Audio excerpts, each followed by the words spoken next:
بھارت کی جو جنونی جنگی تیاریاں جاری ہیں، پرتھوی ایئر ڈیفنس سسٹم ہے ان کا، اس کے بعد اس کا اپنا ایک ہے اشون ایڈوانس ایئر ڈیفنس سسٹم، اس سے پہلے ہم جانتے ہیں کہ رشیا سے انہوں نے S-400 دفاعی سسٹم لیا ہوا ہے۔ بھارت یہ بتا رہا ہے کہ ہم دشمن کو جواب دینے کے لیے پوری طرح تیار ہے۔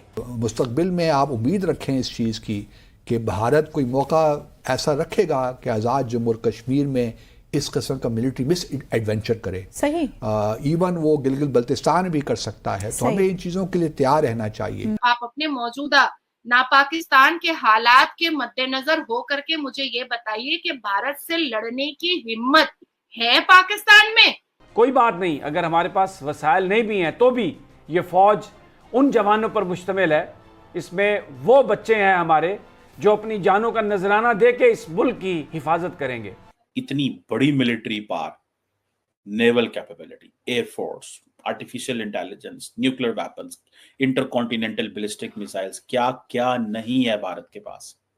اب پاکستان اس کا کیسے مقابلہ کرے گا؟ ابھی دیکھیے رافیل، اس نے 36 رافیل طیارے فرانس سے لیے، ابھی 24-26 طیارے اور لینے جا رہا ہے۔ پھر امریکہ سے پریڈیٹرز جو ڈرونز ہیں وہ لے رہے ہیں، جو سارے ملٹری ڈرونز ہیں۔ میں عوام کے ساتھ مل کر امید رکھتا ہوں کہ ہمارا پاکستان کسی نہ کسی دن اس مقام پر پہنچ جائے گا کہ انڈیا کا نام و نشان ختم ہو جائے۔ تم جذبہ اسلام لے کر آؤ اور ہم اپنی آرمی کو اتاریں گے۔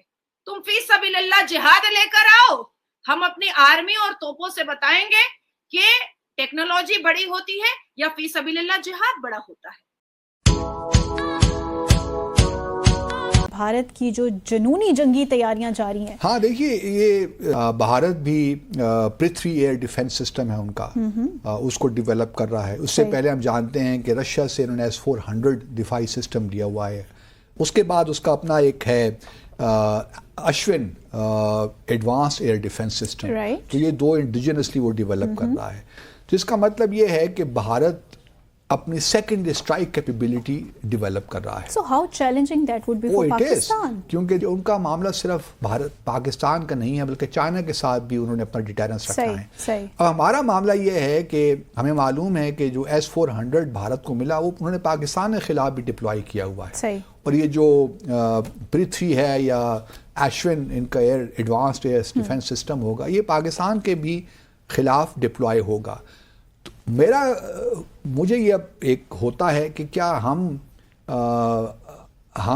کیونکہ ہم نے اپنی جو پالیسی ہے، ہم نو فرسٹ یوز کی پالیسی ہماری نہیں، ہم نے اس میں بھی ابہام رکھا ہوا ہے۔ اگر پش کمز ٹو شو ہمارے ایگزسٹنس کو خطرہ ہے تو پھر ہم نے نیوکلیر جو ویپنز ہیں وہ دیکھنے کے لیے تو نہیں بنائے ہوئے نا۔ اگر ڈیٹرنس ہمارا فیل ہو جاتا ہے، اگر بھارت بالاکوٹ جیسے اقدامات کرتا ہے، جو کہ وہ کرے گا، مستقبل میں آپ امید رکھیں اس چیز کی کہ بھارت کوئی موقع ایسا رکھے گا کہ آزاد جموں اور کشمیر میں اس قسم کا ملٹری مس ایڈونچر کرے، ایون وہ گلگت بلتستان بھی کر سکتا ہے، تو ہمیں ان چیزوں کے لیے تیار رہنا چاہیے۔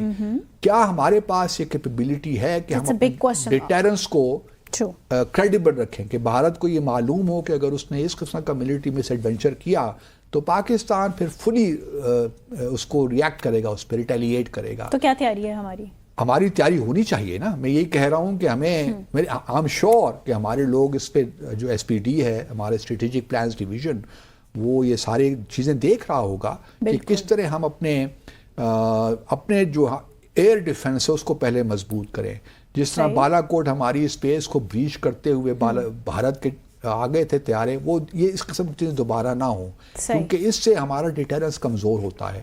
بھارت کو یہ شے ملتی ہے، کیونکہ جو کولڈ اسٹارٹ ڈاکٹرن ہے نا بھارت کا، اس کا اکثر کرکس یہ ہے کہ وہ 48 اور 72 گھنٹوں میں کوئی ایسا ایکشن لے لیں کہ پاکستان کو اتنا ڈیمیج کر دیں کہ اور پھر وہ ایکشن ختم ہو جائے اور پاکستان ایسکلیٹ نہ کر سکے سچویشن کو کہ نیوکلیئر، جہاں پہ نیوکلیئر ویپنز کا استعمال ہو۔ لیکن اگر آپ دیکھیے تو کنونشنل جو ڈسپیرٹی ہے وہ پاکستان اور بھارت کے درمیان بڑھتی جا رہی ہے۔ ہمارا ڈیفنس بجٹ $8-9 بلین ہے، جبکہ بھارت کا تقریباً آپ کہہ سکتے ہیں $70 بلین ہو گیا ہے اس وقت، تو فرق بہت بڑھ گیا۔ بھارت ابھی دیکھیے رافیل، اس نے 36 رافیل طیارے فرانس سے لیے، ابھی 24-26 طیارے اور لینے جا رہا ہے۔ ابھی اجیت دوول صاحب گئے ہوئے تھے فرانس،